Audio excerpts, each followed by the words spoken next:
nuôi lương mới mến chào các bạn. Hôm nay mình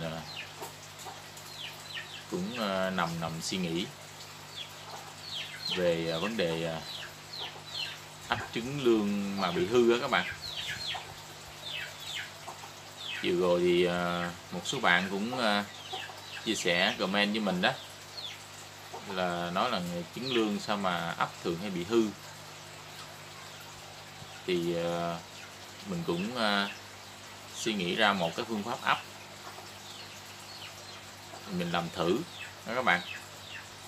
Thì trước khi mình chia sẻ một cái phương pháp ấp trứng lương mà để tránh trường hợp bị hư đó, thì mình cũng nói sơ lược về vấn đề cái kênh của mình một tí, và cái nguyên lý của cái vấn đề máy ấp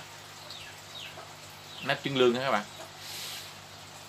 Thứ nhất là cái kênh của mình đó các bạn, thì mình chia sẻ thật lòng với các bạn tất cả những cái gì mà mình biết thì mình chia sẻ. Cho nên thì có những cái mà các bạn thấy á, mình cũng nói thật. Cho nên thì cái câu mà ta nói thì nói sự thật thì mất lòng các bạn.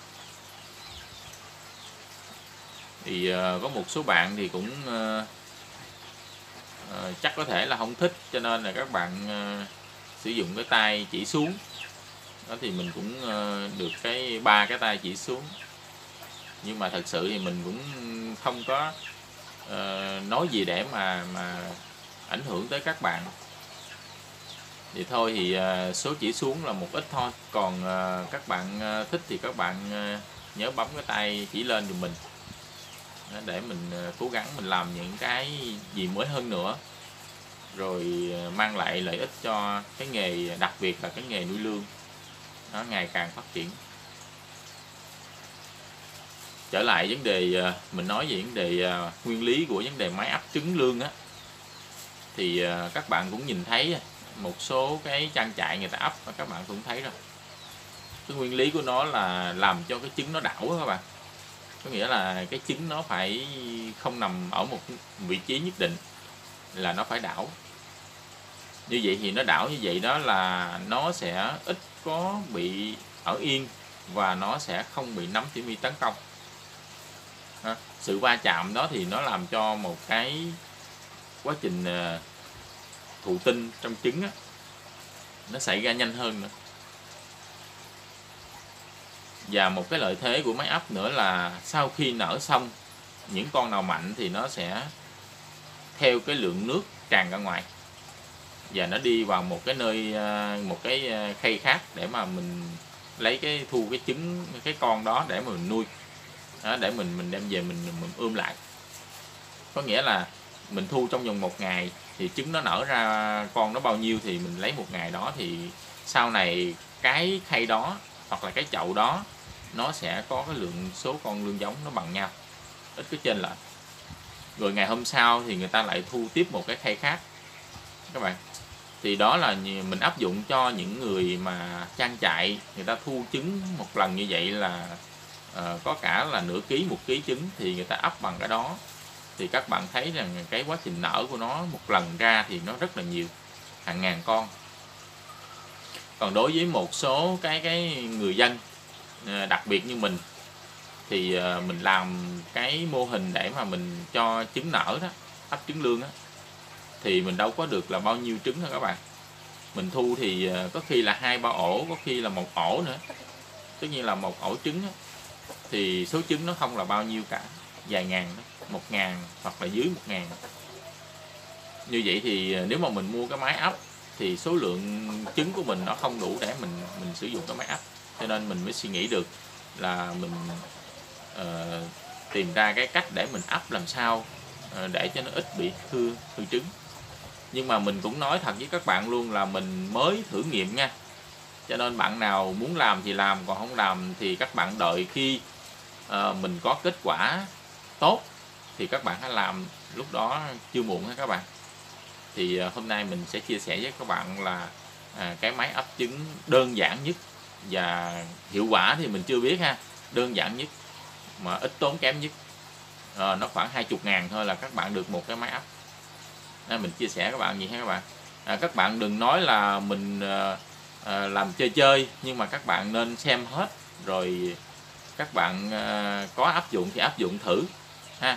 Còn không áp dụng thì các bạn đợi khi mà mình đạt được cái hiệu quả xong mình sẽ chia sẻ cho các bạn, lúc đó các bạn hãy làm nha các bạn. Đây này các bạn, trước hết là các bạn phải dùng một cái ca ha các bạn. Cái ca này là có cái miệng này ha, thì ca này khoảng mười mấy ngàn các bạn mua. Rồi mình đang ấp đó thì mình có cái sủi oxy thôi không các bạn. Đây cái cục sủi nè, rồi các bạn để xuống đây. Thì hồi sáng á, mình đi mình thấy được một ổ trứng lương, mình xúc về.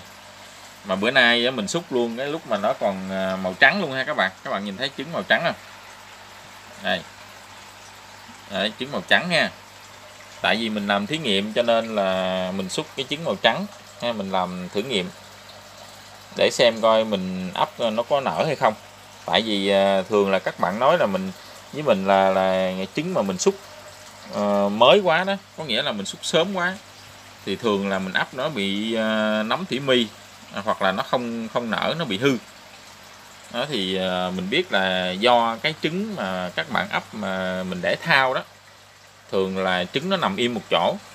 Các bạn sủi oxy nhưng mà trứng nó không có đảo như thế này đâu các bạn.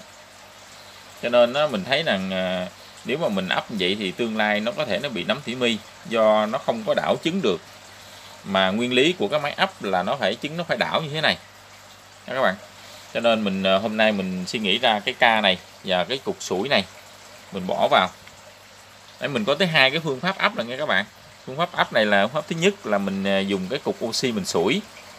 Sủi này thì ở mức độ vừa phải thôi. Các bạn dặn cái van nè, cái van này nè, cái van này các bạn dặn làm sao đó để mà cái sự sủi này nó chỉ đẩy trứng lên vừa phải thôi.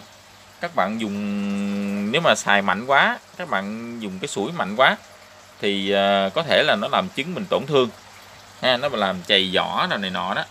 Còn nhẹ quá thì nó không đạp cái trứng đi lên được, cho nên nó không có đảo được. Cho nên các bạn phải canh chỉnh cái van này nè, cái van oxy này nè, làm sao mà trứng nó có cái khả năng đủ khả năng để đẩy trứng đảo ha, là được. Rồi các bạn để nó vị trí nó, các bạn đừng để ngay giữa nha.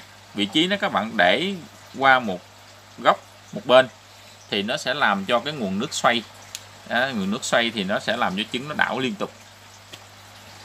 Cho nên mình nói với các bạn đây là cái mô hình mình làm thử nghiệm ha, mình làm thử nghiệm cho nên các bạn nếu như các bạn muốn làm cũng được ha, không làm thì các bạn đợi khi mà mình làm có cái kết quả sau cùng ha, có kết quả tốt thì mình sẽ chia sẻ, còn kết quả xấu thì mình cũng chia sẻ với các bạn nữa để các bạn tránh ha. Nếu mà tốt thì mình sẽ chia sẻ cho các bạn để các bạn cùng làm để mình đạt được cái tỷ lệ nở cao hơn. Cái thứ hai nữa, mình hạn chế đi cái trường hợp mà cái trứng lương nó bị hư nha các bạn. Thì trong đây mình cũng có bỏ cái thuốc là benson đó các bạn, là trị nấm ha. Rồi nước thì các bạn xử lý nước muối ha, xử lý nước muối một ít. Thì nước muối vừa phải nha, nếu mà nhiều quá là nó hư trứng đó các bạn. Cho nên mình xử lý muối thì nó ở tầm để diệt khuẩn thôi.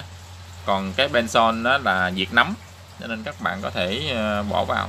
Thì có một số bạn cũng chia sẻ với mình là dùng xanh methylene đó, thì mình thấy cũng được ha các bạn, cũng xài được, nhưng mà nó đừng để quá liều, nó chỉ dùng để tắm thôi các bạn ơi, dùng để tắm cho lương hoặc là dùng để mà tắm cho cái hồ cái ao của mình thôi. Cái này các bạn cũng lưu ý á. Cho nên mình nói với các bạn là cái nguyên lý của cái máy ấp đơn giản này nè là để mình thấy rằng là cái trứng của nó đảo, trứng nó đảo làm cho cái mà trứng nó không nằm yên một chỗ, hạn chế bớt đi cái nấm thủy mi tấn công. Còn một cái phương pháp thứ hai nữa đó là phương pháp là đẩy nước.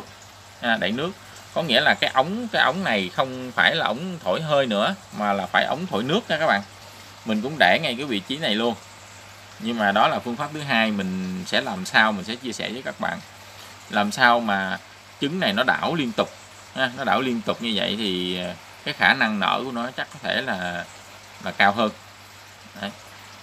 Thì mùa dịch thì mình cũng không có làm gì, cho nên mình ngồi mình cũng suy nghĩ mình làm vậy để chia sẻ cùng các bạn, để xem coi nếu mà đạt được cái tỷ lệ cao đó, tỷ lệ nở mà cao đó, thì mình sẽ quay mình chia sẻ với các bạn tiếp.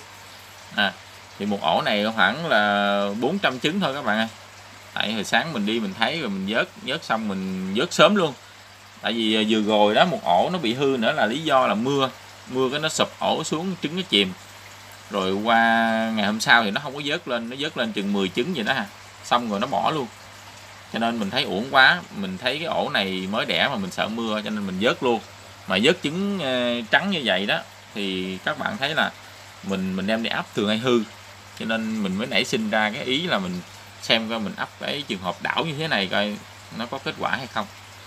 Đó thì mình mong rằng các bạn xem rồi các bạn like, các bạn chia sẻ rồi đăng ký kênh ủng hộ mình để mình làm tiếp những trong cái quá trình ấp trứng cũng như quá trình nuôi lương, rồi nuôi lương giống, rồi nuôi lương thương phẩm vân vân. Cảm ơn các bạn đã theo dõi.